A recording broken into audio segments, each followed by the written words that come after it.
Hello, everyone. Excited that you could be joining us today for ProductTank Austin's newest edition, which is a lunch talk. So we're pretty excited about this. And we're just going to do some quick homework. We are streaming live to Facebook, I think, if it all works, and YouTube. So that should be pretty exciting. So today's talk is Solving for the Whole Cube, and Tom Griever is a speaker that wrote a book, Articulating Design, which I'm sure he'll talk about. I know it's also on pre-sales in Amazon, and I'm looking forward to getting my copy. Okay, let's see. How did I move this? There we go. So our agenda. So normally before our meetings, we do networking on AirMeet. So just so you know, on AirMeet, you can click on a table and you can join it and you can chat with other people. It's kind of like a breakout room. And when these sessions start, just like it happened here, we pull everyone in. And so definitely take advantage of the networking. After this event, we'll have those tables open again, so you don't have to leave. You can just jump right back into networking. So please do that. Networking is it's really great to network with other product people. And of course, if you're looking for a job, it's a great thing to do there as well. We'll do some introductions and we'll have Tom speak, and then we'll do some Q&A. Okay, so thank you to our sponsors. Our sponsors this time are ProductTired and AirMeet. So ProductTired, actually, I'm the founder of ProductTired, so I get to plug my own site. Congratulations. Well, hi, Mark. Say again? I said, well, hi, Mark. Oh, yeah. So go to ProductTired.com, and I looked just before we joined, and we have 66,000 current jobs on ProductTired. And so that's product management, product marketing, project program management, data science, user research, product design. We have 7 different roles. So definitely, if you're looking for a job, take a look at ProductTired. You can post jobs there for free as well. So if you're hiring, please post a job there for free so people know about it. We have interview guides that you can take a look and learn how to interview for Google or Facebook. We have Amazon, we have Uber, Lyft, and we're publishing more this week, I think. You can find product events. Take a look at that. And we're going to be launching a coaching site in the next month and a half. Very excited about that, where you can get mentorship and coaching. If you're interested in being a coach, please email me, mark@producttired.com. I would love to talk to you. AirMeet. So you're on AirMeet, and AirMeet launched earlier this year, and it's free to meetups, and so we're very appreciative to AirMeet for this. So share the love, tell other meetups you're involved with and other groups that you're involved with about AirMeet. I've seen them start off as very rudimentary, and like every time I have a meetup, so much has improved. And so I'm just really excited, and their product manager is also joining us here. So very excited. Thank you, AirMeet. And I'm sure there's an AirMeet support channel. You can join there in networking time. You can give them feedback. I'm sure they would love and appreciate that. So ProductTank. So 10 years ago, Product was pretty lonely. And then ProductTank was formed. So that was 10 years ago. And the goal of ProductTank is to meet and learn from others in product. And so Mind the Product is the sponsoring organization of ProductTank. You can check it out, mindtheproduct.com/ProductTank. There's over 200,000 members, so there's a lot of us now across 200 cities, and literally more being added weekly. Pretty proud for Austin to be one of the early members. So ProductTanks are meetups for product people, by product people, and it's not just product management, it's all product roles. If you work on a product, ProductTank is for you. We're an informal meetup led by product people that brings together the local product community in each city. Again, product managers, designers, data science, and so on and so forth. We're networking only lunches and happy hours. And we're informal events with 2 to 3 speakers to get the conversation started, and then networking and discuss. So because of COVID, we decided to try a lunchtime. And so we're only doing 1 speaker for lunch because we know you have jobs, most of you. So we're going to let you go after this. But if you can network, do it. But what we're not is sales pitches. So our sponsors are at the very beginning, and we are no longer a sales pitch. though Tom might try to sell his book a little. So we might let that slide. But we're here to share. We're here to learn, to network, and to have fun. We have a Slack community. So we know a lot of you are not from the Austin area, and that's the great thing about being remote and virtual meetups. But hey, you can join us anyways. I don't care. ProductInAustin.com is our website where you can click to join the Slack community, and it'll auto send you an invite. So heavily encourage you to go there because we do a lot of activity on the Slack community. Feedback. Please give us feedback on our meetups because we're always trying to improve. It's bit.ly /ProductTank Austin, capital P, capital T, capital A. Please fill out our survey before you leave us today. That'll help us out a lot. So, hiring and finding jobs. We know a lot of reason that you guys are here is you're looking for work. So on Slack, you can find jobs, and also on ProductHire.com. And if you're hiring, let me know. I can help you. Find jobs on, we have job channels. We have a junior channel, a mid-level channel, senior channel, a management channel, and a remote channels. And these channels will really help you to focus on finding jobs just on that channel. So join the appropriate channel that you want to know about. New jobs are posted every weekday on the Slack channel. Or you can just go to ProductHire.com. We're pretty integrated, the two of them. If you want to talk about jobs, then join the Job Club channel. There you can talk to people, pass notes, and maybe get help on getting a job. And we also started a new meetup called Product Hire Job Club. Go to meetup.com, search in Product Hire Job Club, and we have 2 events a month, also on AirMeet.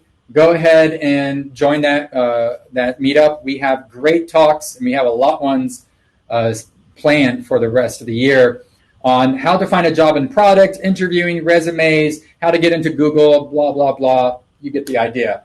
It's a meetup focused specifically on your career and getting a job in product. You can get involved. Well, this is the old slide. World Product Day was in May. But you can tweet and share. You can volunteer. If you want to be a speaker, let us know. We would love to hear from you. That's bit.ly, ProductTank Austin, the same link, I guess. Venue, right now we don't need venues because of COVID. But if you're interested in sponsoring in some way, let me know. So, our speaker for today is Tom Griever, and he's the author of Articulating Design, and we're very excited to have him as our speaker for today. And he's going to be really talking about, and he'll elaborate this obviously, articulating design decisions for stakeholders. I believe that's what the topic is. You can jump in, Tom, if I'm wrong on that, but I think that's what it's about. And, I just want to throw, William is also a co-organizer for ProductTank. And so he's here as well. Howdy, everyone. Yeah. So without anything else, I'm going to disappear, and I'll make William disappear. And we will let Tom take over. So let me stop sharing. Somewhere, if I can figure that out. Where is that? There we go. Cool. All right. And so now it's my turn. Let me share. There we go. You guys got it, right? Oh, yep, I can see it too. Sweet. Let me just move some things around here and make sure I've got everything good to go. Okay, good. Well, yeah, thank you everyone for joining us. I'm excited to share with you all. I know some of you have already told me that you have read the book, Articulating Design Decisions. I'm glad to hear that. There's a second edition of the book that'll be out really soon. It's going to print on Friday and will be available on Amazon soon. The first edition is still available as well. But the reason that I'm giving this talk and have written a book about it is because early in my career as a design manager, I noticed that one of the designers on my team seemed to be a lot more successful than one of the others. And yet both of them seemed to bring kind of a similar level of design skill to the table, right? Two people who seemed to have kind of equal ability to create a design solution had much different experiences in their day-to-day jobs. And so as their leader, my job was to help them be successful. And so I worked really hard to try to understand, what is the root cause of this issue? And what I found was that one of them seemed to be very skilled at just presenting their work. They were really articulate, and the other one just wasn't.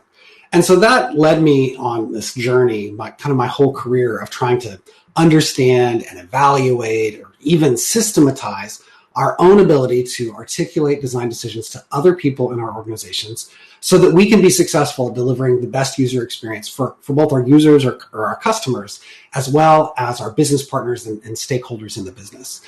In fact, I would go so far as to say that your ability to be thoughtful about a problem and articulate your solution is more important than your ability to create the perfect solution every single time. Because you can have the most innovative product in the world, but if you're not able to effectively communicate to the people who hold the keys to your success, then your product is never going to see the light of day. It's never even going to have the opportunity to help the people that you care so much about, right? Our customers or our users. So I want to share several stories with you today that I think demonstrate how articulating design decisions will make you more successful as a product leader, as a designer, or a developer, or really any role in the product development process. So James worked for me several years ago, and he was a young, enthusiastic designer helping me build a brand new platform for a nonprofit to further a mission that he really believed in to help the people in his community. Now, his ideas were really innovative because his user-centered design approach taught him to always put that user first. He was also kind of arrogant, though. He believed his ideas were the best.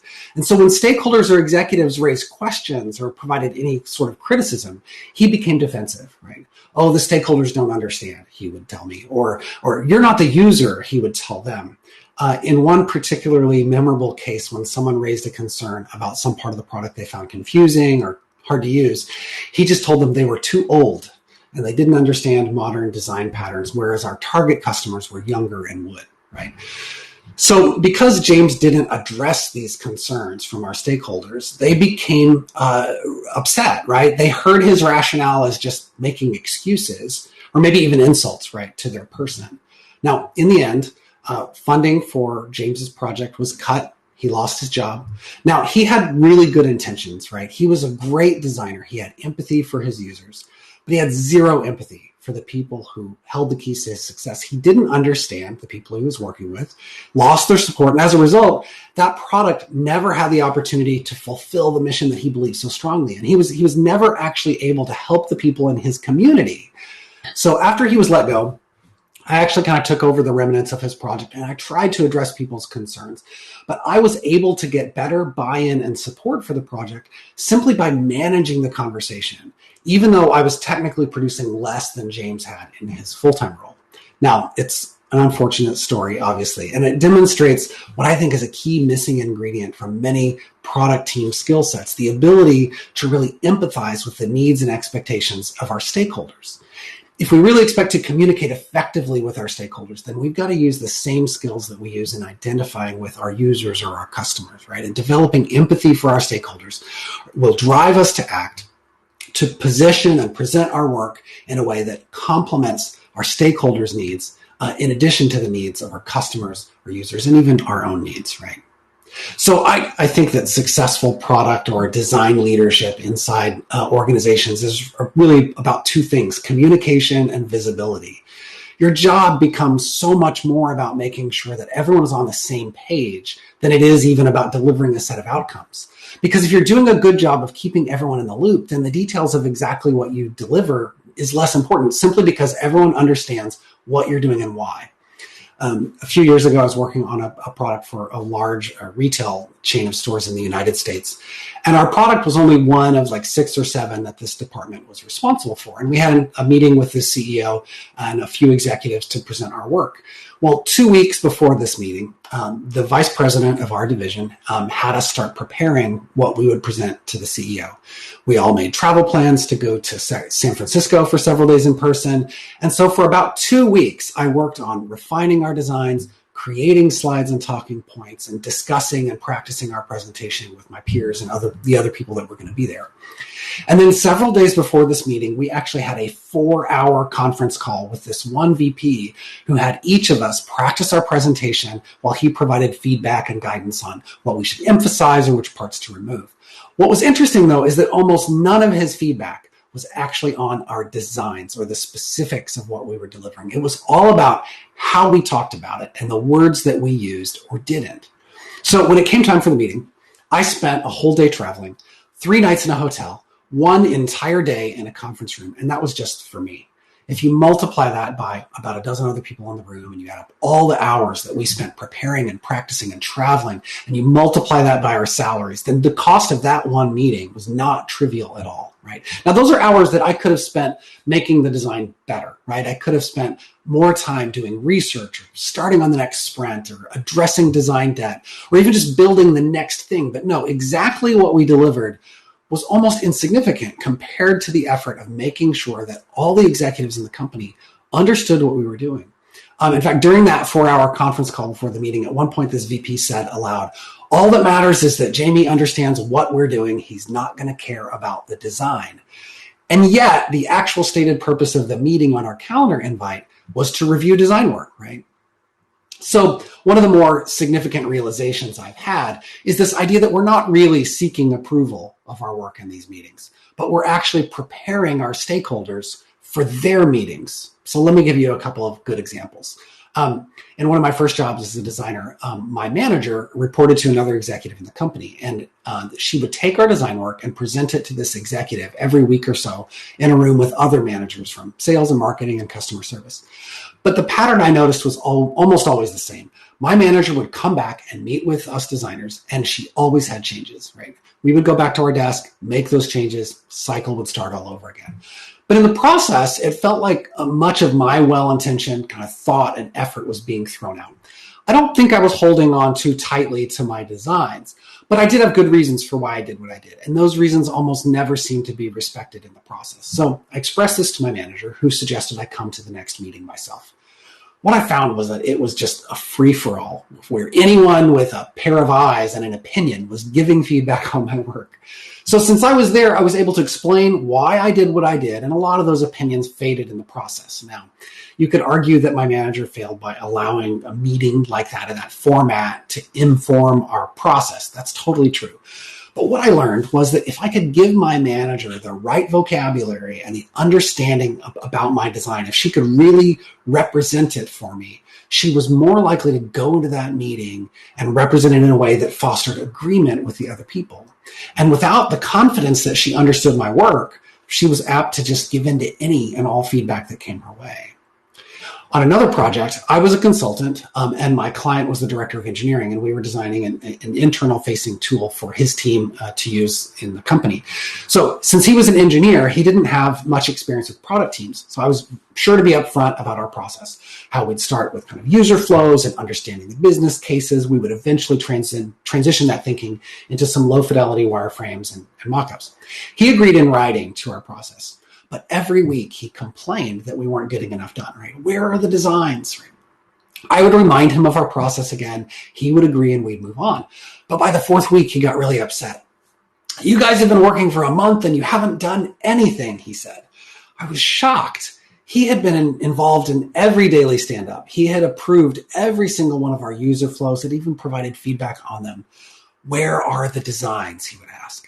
He knew exactly what we were working on. So again, I tried to remind him that that was coming, but he had reached his limit and he wasn't going to take it anymore. From his perspective, he'd hired us to create designs and we weren't delivering, right? And so in the heat of this conversation, he actually admitted, "Every week when I go to my senior leadership meeting, I have to show progress, and every week you give me nothing to show." Now, that wasn't actually true. We always gave him something to show. But it revealed that he wasn't confident in his ability to understand and present something like a user flow, right? And we had done a poor job of giving him what he needed to represent our work. Now, did he actually care about the designs? Maybe. But what he really cared about was looking good to his peers and his superiors in a weekly meeting that we didn't even know about. So realizing that his goal wasn't as much about designing the app, but also about showing progress to his bosses, allowed us to shift our priorities so that every week we gave him something he could confidently present as if it was his own work. And if we couldn't do that, then our project risked getting cut, right? So I think we're here to give them the tools and the vocabulary they need to go represent our work to other people in the organization. Because if we can give them that confidence to represent our work well, if they really understand our thinking enough to talk to someone else about it, then they're likely to approve it just as a byproduct. And I think sometimes our thinking is backwards. We go in seeking approval when really we need to go in there and just give them the tools and the vocabulary they need to represent our work to other people. So much of what we do is about fostering agreement, right? On the solution, on a roadmap, on a timeline or budget, on a specific design, right? Our roles are so much more about getting other people to say yes as anything else.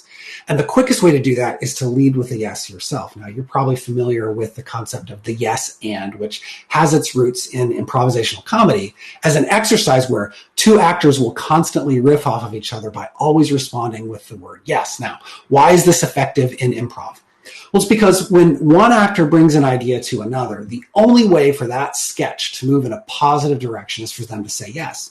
If they say no, or if they respond with uncertainty or ambiguity, then the conversation just dies on the stage. It goes nowhere. It doesn't tell a good story. Well, guess what? Our conversations with stakeholders are also an improvisation, are they not?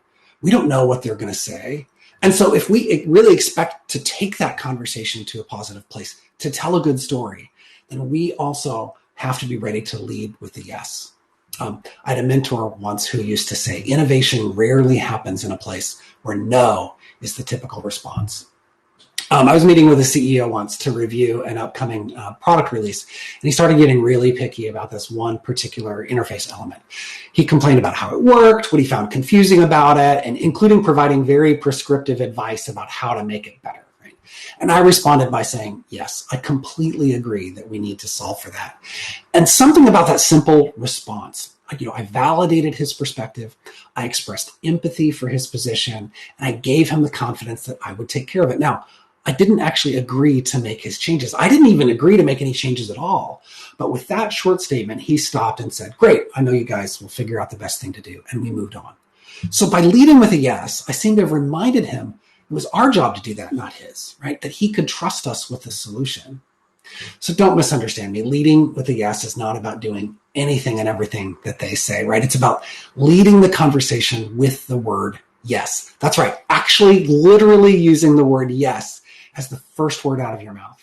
And you can find dozens of ways to lead with a yes without actually agreeing to anything, right? Yes, that's a really good point. Yes, thank you for sharing that with me. Yes, I'm really glad you brought that up. Because leading with a yes is more about reminding people about the areas where we do agree before we get to the parts where we don't.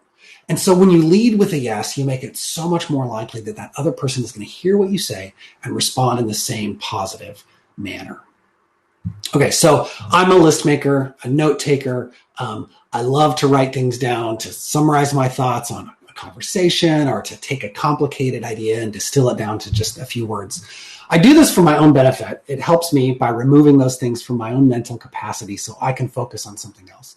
And so it's self-preservation, right? Because I can create a record of things that happen and refer back to them when a problem or a question comes up. So my notes, for me, serve as a guide to tracking progress.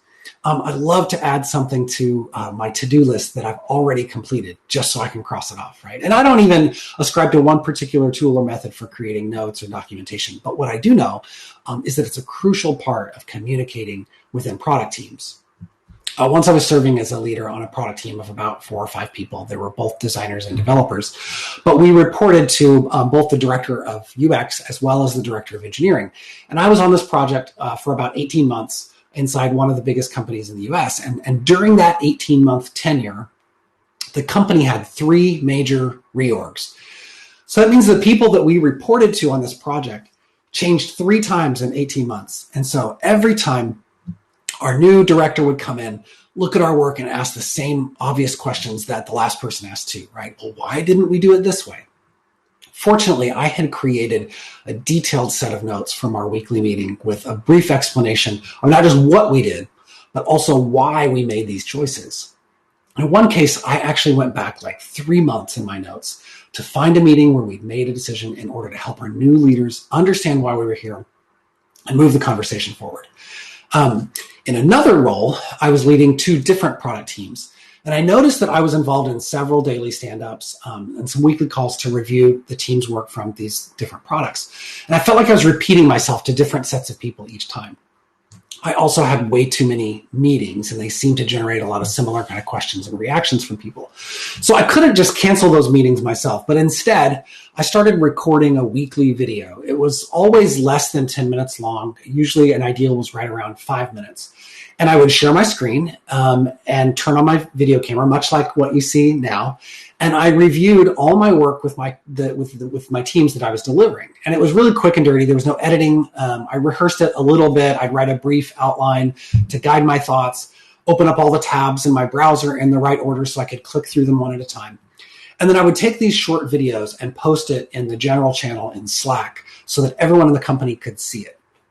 That simple, like 10-minute weekly exercise completely changed my meetings. So what used to feel like hours of the same conversations turned into shorter status updates that allowed us to focus on the next things instead of the current things.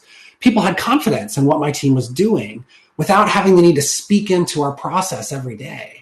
And a month in, our CEO asked all the VPs to start doing the same thing across the organization. So now all these executives are posting similar kind of 5 to 10 minute videos from each area in the company. So creating this accessible place where everyone in the organization has visibility into what me and my teams are doing has always had benefits. I mean, it makes sense, right? People tend to fear what they don't know. They may assume the worst about something they don't understand. But when you open your process and your thinking to other people and involve them and give them access to see it for themselves, then suddenly people from all over the organization have confidence in you and your team. So I share all of these stories with you because as product and design leaders, we tend to focus on the deliverables that we create. And I think we believe that those assets, that stuff, whether it's a Gantt chart or a roadmap or a user flow or a design, right? We tend to believe those are the things that add value to our organization. And yeah, those things are part of our role.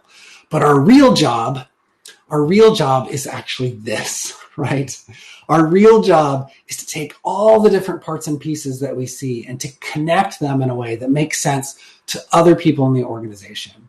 I have often likened this to solving a Rubik's Cube, because what happens is someone's going to come in and go, hey, I want that side to be red. If you just turn this here, then my side will be red. And our job is to be so aware and kind of attuned to all the different parts and pieces of how our product is connected, that we can say, yes, I love red. I want that side to be red too. But when I turn this side here, it affects the other sides, and I've got to solve for the whole cube. Because if we can't get the support of our stakeholders, then we don't really have a job at all. And I think when you begin to see your primary role as one of being a facilitator for other people, a role where you become the connective tissue between all the different parts of the organization, then it helps you to remember that our stakeholders are people too. The job is really so much more about communication. Our leaders represent our work, and getting that forward momentum is critical. And when we give people visibility into our process, it gives them the confidence that we know what we're doing and they can trust us with the solution. So thanks for your time so far. I've been designing software for 20 years, from in really big companies to small startups. And I consider this stuff to be really critical to our roles as leaders and designers. And I love talking about it. That's why I wrote my book, Articulating Design Decisions, about this very thing. So we're going to pause now and I believe open it up for Q&A so that you can ask some questions and we can kind of discuss it a little bit. But let's continue this conversation so that we can all learn to better communicate with stakeholders, keep our sanity, and still deliver the best user experience. Thank you. Awesome. Thanks a lot. I see the emojis of clapping, so that's really great. We need to tell the AirMeet people that like an actual like applause button, like a noise. Yeah, we need sound. The product manager is on here, so he's hearing. So okay, yeah, because like as the presenter, and this is no joke, as the presenter, I wasn't looking at the AirMeet interface, right? I was looking at my slides and my notes and making sure that I'm presenting, and I didn't get to see the emojis; they weren't there. Cool. Okay, guys, if you have questions, please put it into the questions box on the right. We don't have any yet. Come on, you got to come up with some questions. And thanks for doing the emojis again, you guys. I saw them that time. I appreciate it. I got to say, I loved your talk, and that I've had to deal with difficult stakeholders in the past, in particular on design. And yeah, I think what you said is absolutely correct. Is they're never happy with design, but it's not that's not the issue, right? There's some other issue, and you need to identify what the other issue is. And sometimes they just need to feel heard. Right. And once I figured that out, they accepted the designs, and that created whole other problems on the execution part. But yeah, and I think because design tends to be mostly visual in terms of kind of the assets that we're delivering, then people naturally expect to have kind of a subjective reaction to it, right? Like, I don't like this, and I can't really tell you why. And so you're totally right that trying to understand the problem they're trying to solve, or what is it about this solution that isn't solving it for you. Sometimes people just don't even realize that they're expressing like kind of a subjective opinion. Maybe the goal that we thought we were chasing after, that somewhere that changed and we're not aligned on actually kind of like the problem statement. And so you're totally right that when you get, I would like to think that all things being equal, if we're aligned on kind of the problem that we're solving and we're looking at similar data, that my stakeholders would tend to agree with my solution. So if I go into a conversation and they don't, then that gives me pause to go, okay, let's take 2 steps back, because maybe we're not aligned on one of those things. And if I can figure that out, then I'll be able to provide with a solution that's going to meet those needs. Yeah. Cool. Okay, awesome. Stalling worked. We got questions. Okay. First question, it's funny. Charlotte, you should have joined our last talk 2 weeks ago. We had a talk on portfolios for the Product Hire Job Club. But as a new junior designer, how do you recommend presenting your work on your portfolio to present yourself as best as you can? Yeah, so I mean, for the purposes of getting a job, I think that the one of the big challenges that junior designers have is not focusing enough on the problems they were solving, the business metrics they were moving, what they learned in the process. I think it's super valuable to show a mistake that you made, like, hey, we thought this was going to work, and it totally didn't, but we figured that out, right? I think exposing your process and your thinking, both the good and the bad, is going to be really valuable to people. And if you can demonstrate that you understand that you're solving a problem, what it is, how you solved it, what the metrics were, and what you learned in the process, I think anyone is going to value the kind of the transparency. Too many juniors, I think, focus a lot on kind of the aesthetic, right? Like, here's this cool thing that I made, and isn't it awesome? And we need to go 2 or 3 levels deeper than that. Yeah. And that's exactly what our host said last time. Exactly, verbatim almost. Next question. What tools, software would you say is the best to present your design process documentation to non-designers? Yeah, this is a good one. And I'm not gonna say that it has to be this, but it's been my experience through a lot of trial and error that slide decks are universally one of the best ways to present your work. And I know that sounds like it could be like overly formal, right? There's something about putting your work in a slide deck and it has multiple benefits. And let me tell you some of the ones that I've seen. One is that a slide deck tends to be kind of like a time capsule. You're going to create this slide deck, and it's probably never going to change. Even if you make it accessible and you put it out on that shared drive where anyone can see it and edit it, no one's going to do that. And so it's not like some of the wiki pages or the tickets that are open in your issue tracker or whatever, where people are constantly commenting and closing them and changing tags and moving stuff. So you're literally creating a snapshot of what your designs look like in that moment, and it creates incredible history. So I think that's one important value. The other one is that it gets you out of your design software.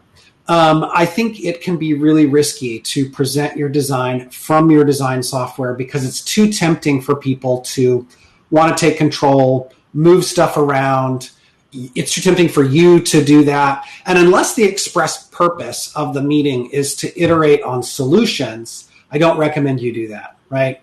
I would always recommend having a static screenshot in a slide deck. And then if you need to link to an interactive prototype that demonstrates kind of interaction design and, or whatever, great. but I would leave your design software out of it. And I've tried all different combinations, and I find slides. I've worked with people who specifically, like, when I presented it in a slide format, then it was like, oh, this is great. We love it. It looks so formal and done. But if it was in a Word doc format, or if it was less formal, it just didn't feel as done to them. And so there's something about kind of putting it in that format that makes it feel like a presented like solution that someone can sign off on. Cool. Here's another question. Thoughts on how to keep buy-in when senior leadership measures success by dates and necessarily features? They only want to know what will it be done by Q2, and the answer is no. Yeah. So, I mean, respectfully, this is a problem of, I think, like kind of culture and alignment with how product teams should be expected to work. So I think there's like a kind of a cultural expectation component there that over time I would hope you could influence.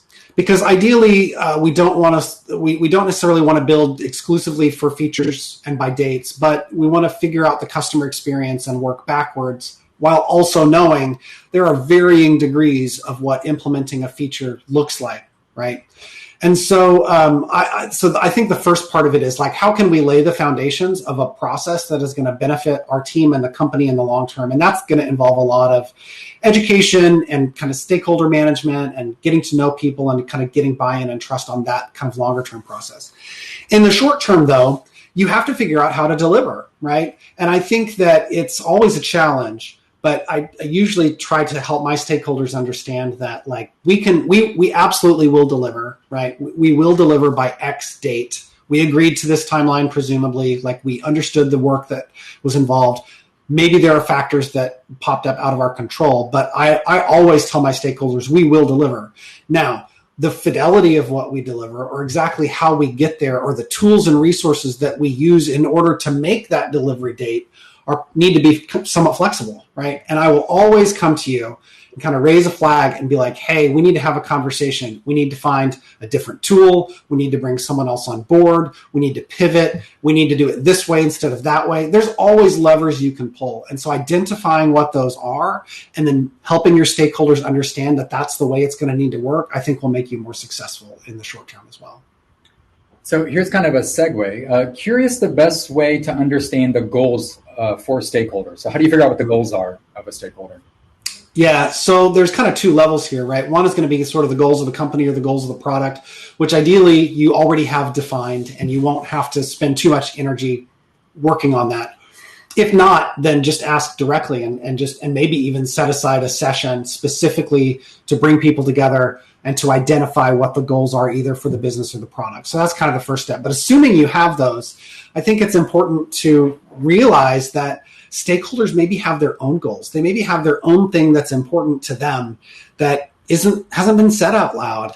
And so I actually recommend, and I know I have an online like workshop thing that I do where we specifically focus on developing empathy for stakeholders, understanding their value systems and kind of what drives their decision making. And in a few of those cases, as you start to identify, what is my stakeholder value and how can I deliver that, you realize that you maybe don't know. And the best choice is to just go ask them. And sometimes you can be direct and be like, hey, I want to deliver something for you that's valuable. So you tell me what's important to you. But other times you can just have casual conversations with people and in the meeting after the meeting, just be like, hey, so how do you think it's going? Right? Like what's important to you on this project? And sort of give people permission to riff on something that may be just from their own perspective and doesn't like have to kind of follow the company line. But it requires listening and asking good questions. And then I think for my benefit, like writing them down too, so that I don't forget when I go into that conversation with this person, I need to be sure that I highlight these things because I know that's important to them. Okay, cool. Next question. So this is from Lily. She says, I love the example you gave for the leader without confidence to present design, user flows to his stakeholders. Perhaps more examples of managing up, like problems to solve that you didn't agree were the priority, business versus design aspect? I'm not sure I'm following the question totally. Lily, are you available? Do we have the ability for people to unmute and clarify? I can pull Lily in. Let me find Lily here. Lily, it was Lily L, correct? Let's see. Uh-huh. I can invite her to the stage. There you go. Oh, sweet. So sorry about that. The character limit kind of stopped me there, but I would just like to know like more examples of how you managed up. For example, maybe the business had metrics they were trying to hit that you didn't necessarily agree with, and that went against making the best product, or at least a product that was in the future, in the long term, going to benefit the business more. Okay, so your question is how to manage up better in the situation where the problem that you're trying to solve. I'm sorry. Can you restate it again? Because I just want to be sure that I understand it. Yes. So the situation, for example, when you mentioned the leader was not very confident in design, so they didn't really have anything to show, and that's why in the meetings they were kind of felt like they were going empty-handed, and that's why they're pressuring you as a designer to show more work, I guess. So how in the scenarios of like, for example, the business is really set on shipping things and really product management heavy culture, and you as a designer have your objectives, which is making a great product and designing a great product, but that takes more time. And during the research phase, you can't show all the documentation.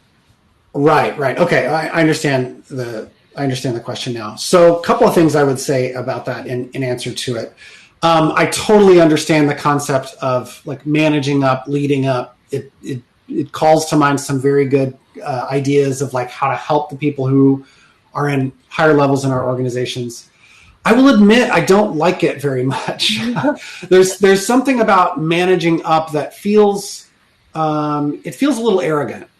And so, and I tend to take more of an approach of like wanting to kind of like serve the people in my team and my leaders. And while I don't think that in practice it's any different, I see myself more as being there to make that person successful.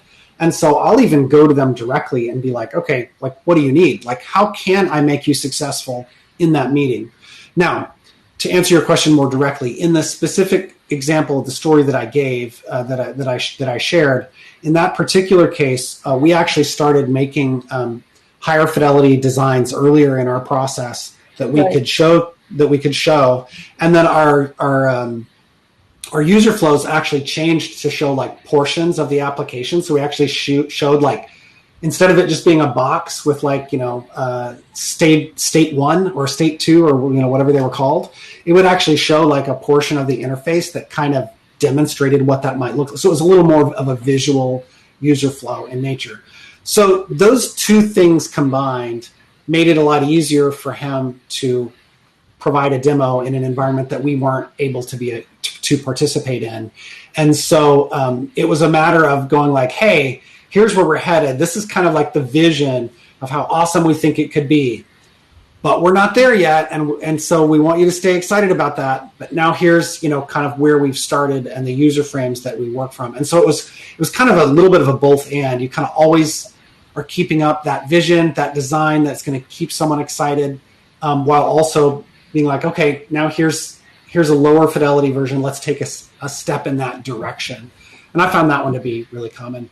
The right answer, though, is that really, I wish I could have gone to those meetings myself. Right, because I could have represented it, and if that's a solution for you, then absolutely do that. But in this particular case, that wasn't possible. So I see. And presenting it in that format you mentioned in high fidelity, is it possible to change the culture from bottom up, or is that something just like the leadership doesn't believe in it? You probably just have a hard time moving that. It takes time. It takes time, trust, building rapport. I mean, that's why building relationships with people is such an important part of this process, because the more that people see your ability to deliver value through your work, not just designs, but even through insights from research, user flows, all of those things, they'll start to understand, right? And in my experience, when people don't value those things, it's simply that they don't have enough experience with them to see the value. And so there's a little bit of an educational aspect where over time, I have to give them what they want and expect, because if I don't do that, they're just going to be upset. I'm going to lose my job or my contract or whatever it is. So how do we balance the need to give them what they're expecting, what they're asking for, while also bringing them along on the journey of understanding what an ideal process looks like over a wider, kind of period of time? Awesome. Thank you so, so much. Yeah. Thanks, Lily.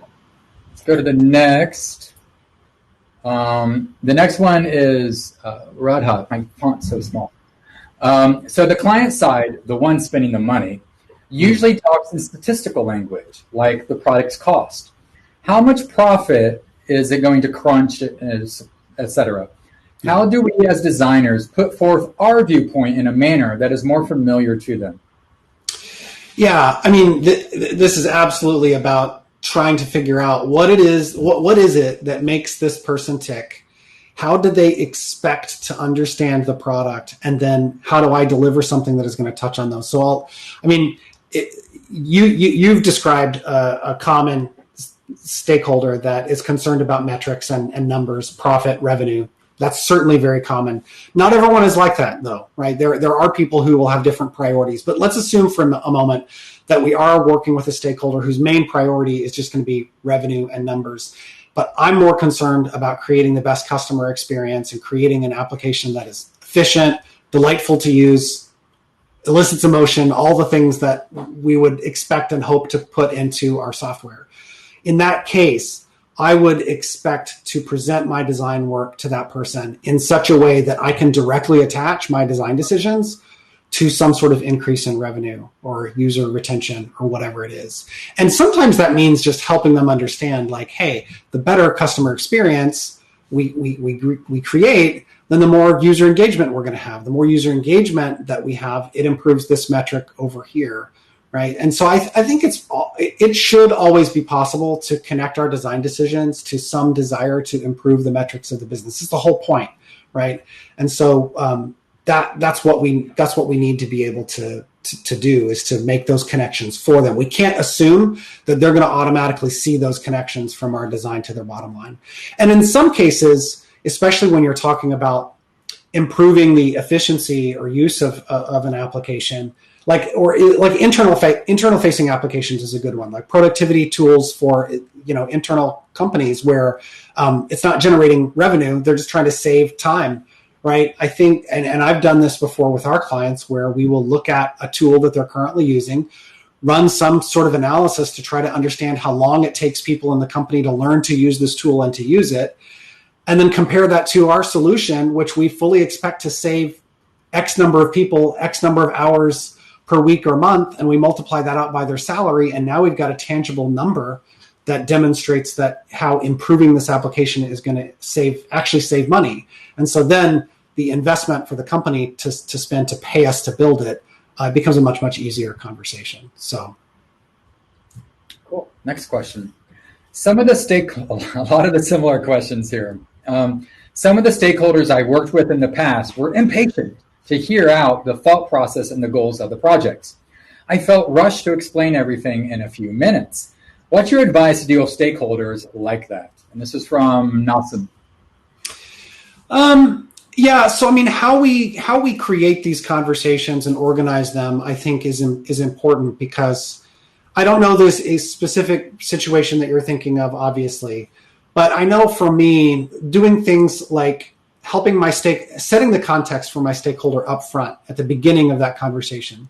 And I use the word conversation on purpose because it doesn't have to be a big formal meeting that's going to take an hour with 6 other people. It could just be a one-on-one informal hallway conversation. But if I've got something that I want to present and get their support on, then I want to be clear up front, like, hey, here's what I need from you. Let me tell you the goal of this conversation. The goal of this conversation is for you to support me in these decisions, right? To get your approval to move forward, right? To get a thumbs up from you, whatever it is. Like, that's my goal.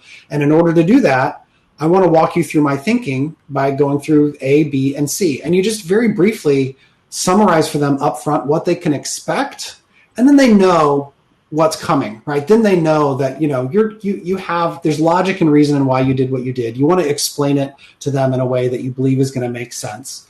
and then hopefully they'll allow you to do that. But I think it's appropriate to sometimes also to let the cat out of the bag at the beginning, right? I think like, hey, here's what we're doing today. Here's the agenda. Here's the 3 things that I want to talk to you about. And here's the solution. Ta-da! Now, let me back up and tell you the story for how we got there, because I think it's important for you to understand the context in order to be confident that you can support our decision, right? I think that can be a valid approach as well. Cool. Last question. Your thoughts on using Notion for design presentations? I've never actually heard of it.